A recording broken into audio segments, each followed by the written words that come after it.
cái chút tụi lại cái biểu bom đàn này cái sự thiam lẩu rồi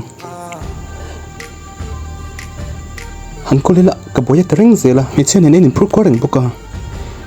mình phát sinh cái biểu hiện cái gì à cái rồi họ tụt nè cái bói này thua lom cần bói mặc nó tụt tụi này xong chết chết khá này mày à chẳng hết tụi anh nuôi rất là cái cái việc gì nữa lom nhưng ngày tụi về ngay luôn mày tụi này kawppui thế khá mình đang cọp lên chuột sắc với cái này khá lơ muộn cái tiếng thế khá rồn sôi ngay khi ra mì cần chết sao với cái lom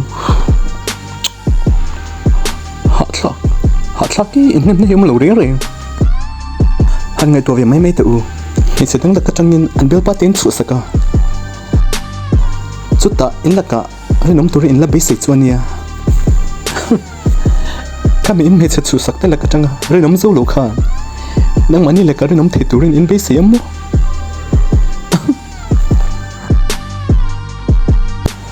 tiêu lù mày